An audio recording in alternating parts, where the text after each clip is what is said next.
دا قصه د یو داسې قیدي ده چې هغه د جیل نه تښتېدو دپاره نه سورنګ کنستلی او نه په دیوال اوړېدلی دی بلکې هغه کلیام د جیل تعلیم ماتې کړې او په رڼا ورځ باندې د دې جیل نه د تښتېدو کوشش کوو څه داسې وشي په نن کهانۍ کې د کهانۍ شروعات کیږي د ټیم جینکن نه چې هغه د یو پارټۍ دپاره کار کوو او هغه یو ورځ په یو بازار کې روان و چې هغه سره په لاس کې دوه غټ بیګونه وو او یو بیګ هغه په کچرې کې کېښودو او بل بیګ یې یو ګاډي سره خوا کې کېښودو او هغه خپل ملګري سټیفن ته اشاره وکړي او په اصل کې هغه بیګ کې یو وړوکی شان بم و چې هغه د هغې تارونه یو ځای کي او یو وړه شان دماکه وشي او دې دماکې چاته نقصان ورونه رسو خو د هغې په ذریعه باندې هغه څه کاغذونه په دې ځای کې پیلاو کړل چې په هغې کې د حکومت خلاف څه خبرې وې جنکن او سټیفن د هغه ځای نه تښتېدو واده و خو هلته پې پولیس راشي او ویې نیسي او دې نه پس جنکن له خپله ښځه راشي او هغه له پیسې ورکړي او ورته ووایي چې جیل کې به دې په کار راشي او اوس د جنکن پیشي په کوټ کې وي چې د خپلو خلکو خلاف بغاوت په جرم کې جنکن له 12 کاله او سټیفن له 8 کاله سزا ورکړي دې نه پس دوی یو پریټوریا نومې جیل ته راولي او په هغه جیل کې مونږ یو بیرهم افیسر وینو چې د هغه مینر نوم وي او هغه افیسر ورته د دې جیل رول سمجھو کی او دوی اوس خپل جیل ته بوزي چې دې کې جنکن وویني چې په دې جیل کې اټومیټک دروازې ستالې او مضبوطه سکیورټي موجود ده او هغه چې په کومه کمره کې دی په هغې کې یو جالیدار دروازه او هغې نه پس یو تانبې دروازه وي په سبا باندې جنکن ته یو ډینس ګولډبرګ سړی میلو شي چې هلته سټیفن هم راشي او دوی اوس یو بل سره خبرې کوي او دغه دوران کې یو لینر نومې قیدي د دوی خبرې غور سره اورېدې او دې نه پس ډینس جنکن ته د دې جیل نقشه ښیي او ورته ووایي چې د دې جیل دیوالونه 32 فیټ اوږده دي او کانټېدار تارونه ترې تو دي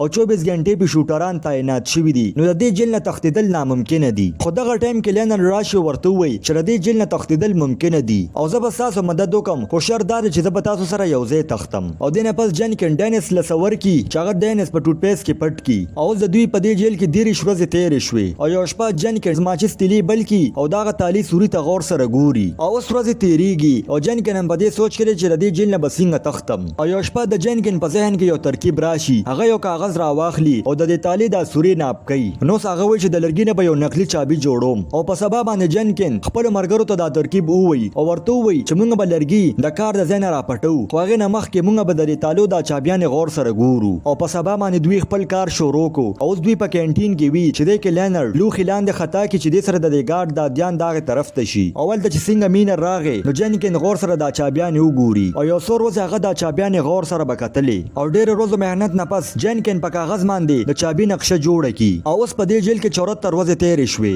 او جنکن د کار په ځای کې وي او جنکن یو وړوکی شان لرګي او یو رګمال پټ کړي او هغه په یو ډبي کې واچوي او د هغې د پاسه یو کپړه کېږدي او په بعد کې هغه افیسر هلته د جانچ دپاره راغلو او دا ټول یې تلاش کول چې د جنکن باري راغله نو هغه ډېر زیات یېرېدلی و خو خوشقسمتۍ سره دغه افیسر ته څه میلو نه شي او اوس چې جنکن څنګه خپلې کمرې ته راغله نو هغه خپل کار شروع کو او هغه یو چابي جوړه کی خو د دې ګیټ تاله کې چې څنګه دا چابي ورکي خو هغه چې څنګه دروازه کولاوله نو دا دروازه نه کولاوېده ولې چې په دې دروازه کې به چابي د بهر نه لګېده او په سبا باندې جنکن ټولو خپلو ملګرو ته ووایي او ورته ووایي چې اوس په موږ یو بله چابي هم جوړو او هغې نه پس جنکن په غور سره هغه چابیانو ته کتل چې کومه به دې دروازه کې د بهر نه لګېده او ډېر محنت نه پس هغه سیم چابي جوړه کی او اوس 100 ورځې تېرې شوې او یو ورځ دی صفایي کوله او آس پاس پولیسان هم نه او جنکن ته موقع میلو شوه او هغه زر هغه چابي راوباسي او هغه دروازه باندې چیک کوي هغې باندې خو هغه تاله کولو شي خو هغه چې څنګه دا چابي راوښکله نو هغه په دې تاله کې ماته شي چې دې سره دا درې ونه ډېر زیات ویریږي او د دې طرف ته اوس یو پولیس هم را روانو او جنکن د تالې لګولو پوره کوشش کو خو د هغه نه څه ونه شو او هغه اوس چې کومه چابي نښتې وه پکې هغه راوباسي او هغه دوران کې یو موټا سپاهي راشي خو د هغې نه پس چې ټول قیدیان خپلو کمرو ته لاړ شي نو هغه دوران کې دا افیسر راشي او هغه ځای کې وګوري چې د جنکن د دروازې تاله کولو ده خو هغه څه ونه وي او دا تاله واپس بنده کړي چې دې سره جنکن د سکون ساه واخلي او اوس 142 ورځې تېرې شوې او دوی اوس دا ترکیب جوړوي چې دا تاله به د دننه نه څنګه کولاوو او دې دوران کې سټیفن د جارو طرف ته وګوري او د هغه دماغو کې یو ترکیب راشي او هغه بهر راوځي او هغه د جارو په ذریعه باندې د کړکۍ نه دروازې پورې ناپ کول کوي چې هغه جارو دغه تالې نه یو 100 انچه کمه وه او یو ورځ د کار په دوران کې د جنکن نظر د یو سلای ماشین باندې پریوځي او هغې نه پس هغه چې خپلې کمرې ته راشي نو هغه هغسې سیسټم هغه جارو سره وکړي او هغه د لرګي چابي هغه جارو سره یو ځای کړي او دا بهر ګیټ کولاولو کوشش کوي چې هغه په خپل ترکیب کې کامیاب شي او چې څنګه هغه دا چابي راوښکله نو دغه چابي ترې لاندې پریوځي نو دغه دوران کې د ده نه یو دوه خطا شي هغه همت وکړي او هغه د جارو په سر باندې یو چوینګم ولګوي او هغه چابي پرې راواخلي او په سبا باندې جنکن دوی له خوشخبري ورکړي او ورته ووایي چې دواړه دروازې کولاولو ترکیب مې جوړ کو او هغې اوس په بهر دروازې کولاولو ترکیب جوړولو کې ولګي او دا درې واړه به چې کله هم بهر و نو د دې جیل معاینه به یې کوله او جنکن چې چا به صفایي کوله کوله هغه له په رشوت کې سیګریټ ورکول دغه په مدد باندې هغه د دې جیل نقشه حاصله کی.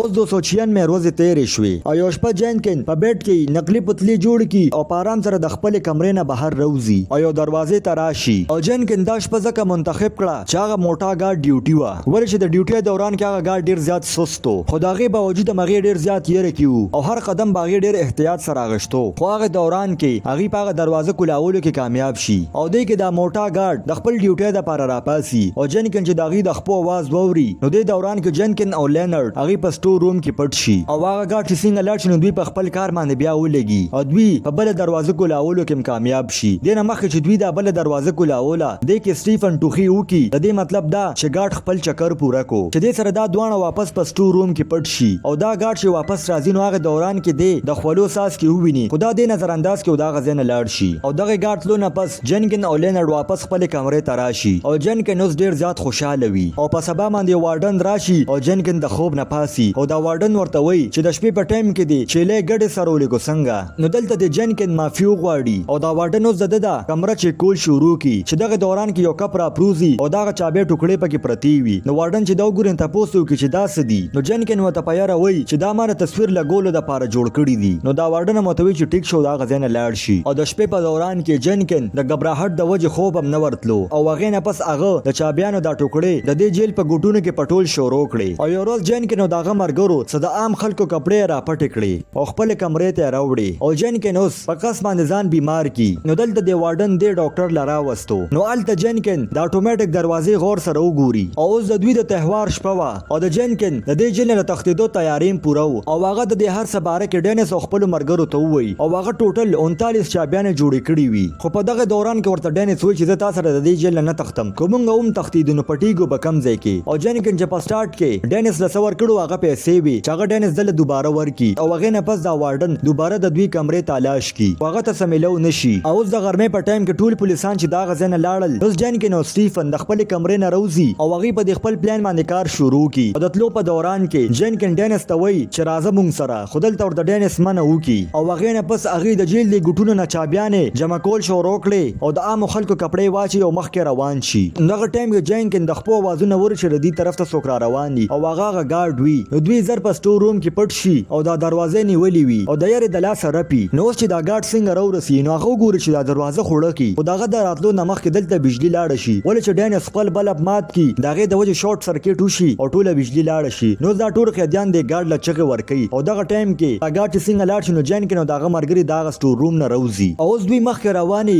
او یو نه پس یو دروازه دوی پار کوي او اوس باري د هغه اټومیټک دروازو راغله نو دی کې لینرډ اچانک د اډمن هغه کمرې ته ورشي او دغه بټن ووخي چې دې سره دا دروازه کولو شي او هر څه د پلان په مطابق روانو او اخر کار دوی هغه دروازې ته ورسېدل چې د هغې نه اخوا د دوی ازادي وه خو د ډېر کوششونو نه پس هم دا دروازه په یو چابیم نه کولاوېده او د دوی دا دومره محنت اوبو کې ملاوېدلو والا و نو دلته ورته سټیفن وایي چې موږ له پکار چې واپس لاړ شو خو لینرډ اوس هار منلو والا نه او هغه دا تاله ماتول شروع کی او ظاهره خبره ده دې وهلو د وجې په دې جیل کې شور هم او دلته اوس جینکن ته لګېدو چې د دې شور د وجې به اوس موږ ګیر شو هغه ډېر زیات یاره کې و خو آخر کار دا تاله ماته شي او چې اوس دوی بهر روزي اوس په یو ځای پار کوي چې کم سپاهیان تعینات دي په دیوالونو باندې خو دې درې واڼو عام خلک ځان نه جوړ کړي وي د دې د وجې دوی جذبې سره مخکې روان وي او د چا په دوی باندې شک ونه شو او په دوی باندې هغه وارډن هم تیر شو دی ونه ویني او اوس دوی د دې جیل نه روزي ډایرکټ د ښار طرف ته منډه کی او دوی نه پس هغې په ټیکسي کې کینی او سرحد هم پار کی او آخر کار جینکن سټیفن او لینرډ یو نیم کال پس د جیل نه راووتل او اوس چې دا وارډن د دوی کمرې ته راشي نو هغه ته پته لګېږي چې دوی وتښتېدل او دا قیدیان چې د دې وارډن بې بسي ویني نو هغه پسې ډېر زیات خاندي او په اخره کې موږ ګورو چې د دوی د تلاش کولو دپاره په غټه پیمانه باندې پولیسان په چوکیانو درولي دي اوس هېڅ فایده نشته دوی